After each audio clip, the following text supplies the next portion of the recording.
Imagine if you could step inside your students' minds and truly understand their thoughts, feelings, and struggles. In today's videos, we're uncovering a powerful tool that will transform your classroom into a haven of empathy and active listening. Stay tuned to learn how an empathy map can revolutionize your approach to teaching and help you connect with your students like never before. So, what do I mean by empathy? Empathy is the ability to understand and share the feelings of another person. It involves putting yourself in someone else's shoes and experiencing their emotions, thoughts, and perspectives as if they were your own. As a teacher, empathy means more than just understanding your students' academic needs. It's about recognizing their emotional and social experiences as well. When you empathize with your students, you can better support them, create a positive learning environment, and build stronger relationships. Empathy is crucial not just for students who have experienced trauma, but all students. Every student comes to the classroom with their own unique set of challenges, strengths, and experiences. By being empathetic, you can create an inclusive and supportive atmosphere where every student feels valued and understood. When students feel that their feelings are validated and their perspectives are understood, it can significantly impact their emotional well-being and academic success. Empathy from a teacher can help students feel safe and supported. Knowing that their teacher understands and cares about their feelings helps students feel secure. It can help them build confidence. When their experiences are acknowledged, students are more likely to participate and take risks in their learning. It can help them develop emotional intelligence. Empathetic interactions model emotional understanding and regulation for students. Enhances relationships. Empathy fosters a sense of connection and trust between students and teachers, which can lead to more cooperative and respectful classroom dynamics. Think about a time when someone truly listened to you, validated your feelings, and accepted your perspective. Even if they didn't entirely agree with you, it likely made you feel respected, valued, and understood. This validation can be incredibly powerful and uplifting, providing a sense of relief and support. Now imagine how this same approach can feel for a student. When a teacher practices empathy, students feel seen and heard. This can transform their classroom experience from one of mere academic instruction to one of emotional and social growth. By empathizing with your students, you can create a learning environment where they not only thrive academically, but also feel emotionally supported and understood. This holistic approach to teaching helps nurture well-rounded individuals who are equipped to face both academic and life challenges. So, what is an empathy map? I'm sure you heard me say that earlier. An empathy map is a visual tool used to gain a deeper understanding of a person's experiences, behaviors, and emotions. It's divided into 4 quadrants: says, thinks, does, and feels. By filling out these sections, you create a comprehensive picture of what a student is experiencing from their perspective. Here are the 4 quadrants of an empathy map. Says, what the student verbalizes, their spoken words and expressions. Thinks, what the student is likely to think, their beliefs and concerns. Does, the actions of the student, behaviors, and body language. Feels, the emotions that the student is experiencing. And how can teachers use an empathy map? Understand a particularly difficult child. When a student is having a tough day, teachers can use an empathy map to gain insights into their behavior and emotions. For example, the student says, I hate this class. They might be thinking, nobody understands me. They might refuse to participate and isolate themselves, feel frustrated, lonely, and angry. By mapping this out, teachers can better understand the root causes of the student's behavior and develop strategies to support them more effectively. It can enhance peer relationships. Students can use empathy maps to understand and resolve conflicts with their peers. Teachers can guide students through the process of mapping out what their peers might be saying, thinking, and doing and feeling during a conflict. This can foster empathy and improve communication among students. Tailoring instruction and support. Teachers can create empathy maps for different students to tailor their instructional strategies and emotional support.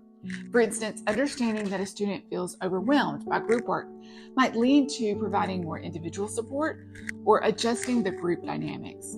Building classroom community.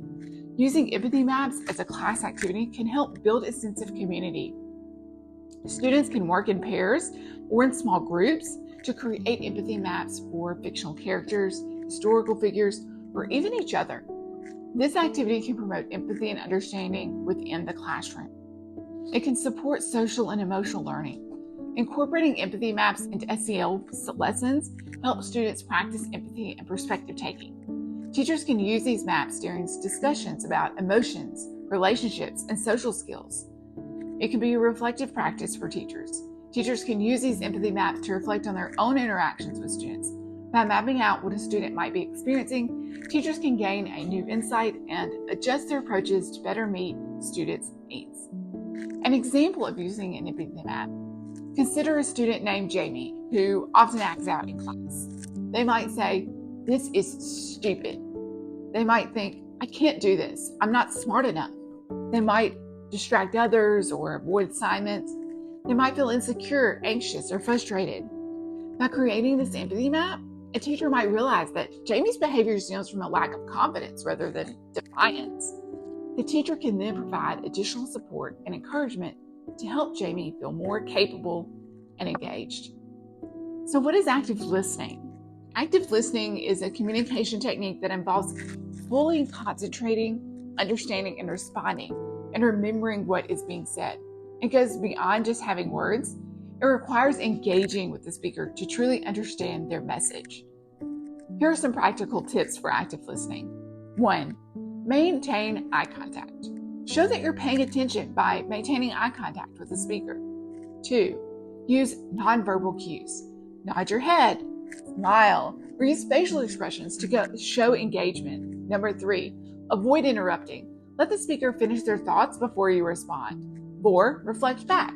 Paraphrase what the speaker has said and confirm understanding. So you're saying that you feel. Ask open-ended questions. Encourage the speaker to elaborate by asking questions that cannot be answered with a simple yes or no. 6. Be present. Focus entirely on the speaker, avoiding distractions like phones or other tasks. And 7. Summarize. To end the conversation, summarize the main points to ensure that you fully understand everything correctly. 8. Show empathy. Acknowledge the speaker's feelings and perspectives, even if you don't agree. Teaching students to actively listen. Model behavior. Demonstrate active listening during classroom interactions. Have students practice active listening in pairs or in small groups. Use games and activities that require active listening and responding thoughtfully. Give students feedback on their active listening skills and offer tips for improvement. Integrate active listening exercises into your regular curriculum. How can active listening help create a better empathy map? Active listening enhances your ability to create an accurate and comprehensive empathy map for your students, and this is how. It gathers detailed information. By actively listening, you can collect more nuanced information about what a student says, thinks, does, and feels. And this helps populate each quadrant of the empathy map with precise details. Students are more likely to open up and share their true feelings when they feel listened to, leading to a more accurate empathy map and building trust. Active listening helps you pick up on subtle cues and underlying emotions that might not be immediately obvious, enriching the feels quadrant of the empathy map. It might help you clarify their thoughts and behaviors. So reflecting back and summarizing ensures that you correctly understand the student's thoughts and behaviors, reducing misunderstandings in the empathy map. Open-ended questions and empathy in responses promote deeper conversations, providing richer data for the empathy map. And practicing active listening naturally develops your empathy skills, making it easier to accurately map out a student's experiences and emotions. Here's an example of integrating active listening and an empathy map. Suppose you have a student named Mia who seems withdrawn and unengaged. Using active listening, you might discover she says, "I'm just tired all the time." She might think, "Nobody cares about what I'm going through." She might sleep in class avoids social interactions, and she might feel exhausted, lonely, and overwhelmed. By actively listening to Mia, you gather detailed insights into her experiences, which you can then use to create this empathy map. This map helps you to better understand and tailor your support to meet her needs, ultimately fostering a more empathetic and effective teaching approach. Let's recap the key points from today's video. We discussed the importance of empathy in the classroom, not just for students with trauma, but for all students. We defined empathy and its impact, explored the concept of an empathy map, and outlined practical ways that teachers can use it to understand their students better. We also cover active listening techniques and how they can enhance the creation of empathy maps. Now, I'd love to hear from you. How do you plan to use empathy maps in your classroom? Share your thoughts in the comments below. And if you found this video helpful, please give it a thumbs up and subscribe to my channel for more insights on creating a trauma-informed classroom and teacher wellness. For more resources, download my free ebook on trauma-informed teaching strategies or join my professional development course launching this September. The link is in the description. Thank you for watching, and go master your next moment.